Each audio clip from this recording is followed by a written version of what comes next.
GD Beast Legal Exercise number 49. Be ready. Start.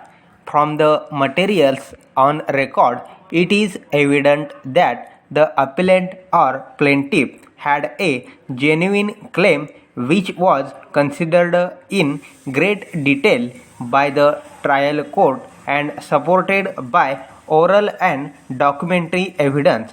The High Court has not adverted to any of the factual details or claim of the plaintiff except reversing the judgment and decree of the trial court on the principle of estoppel.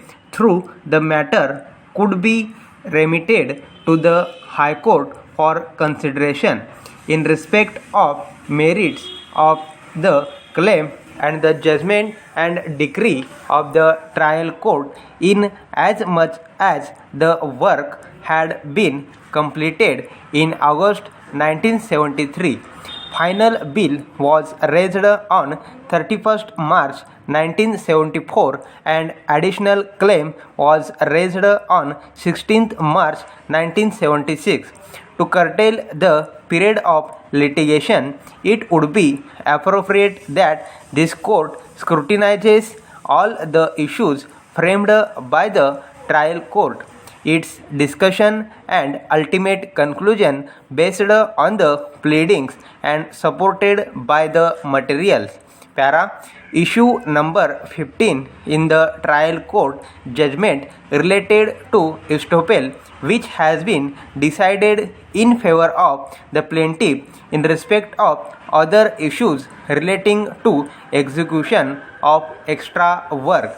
The trial court based its findings on the materials placed, accepted certain items in toto and rejected certain claims, and ultimately rightly granted a decree for a sum of rupees 2 lakhs with proportionate cost and interest at the rate 6% per annum from the date of the suit till realization, and the plaintiff is entitled to the said amount.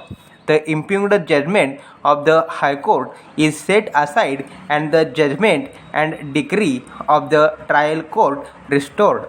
The issue that falls for consideration in the present appeals is whether the appellant would be entitled for refund of the tax which was paid by him to the seller.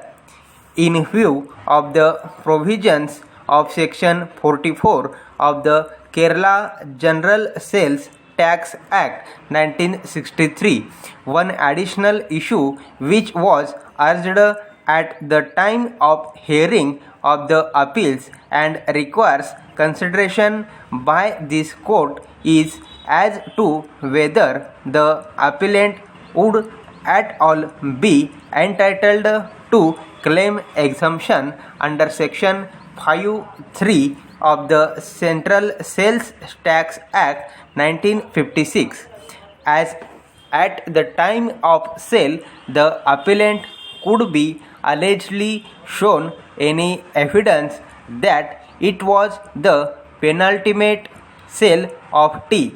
The appellants are exporters of tea. Stop.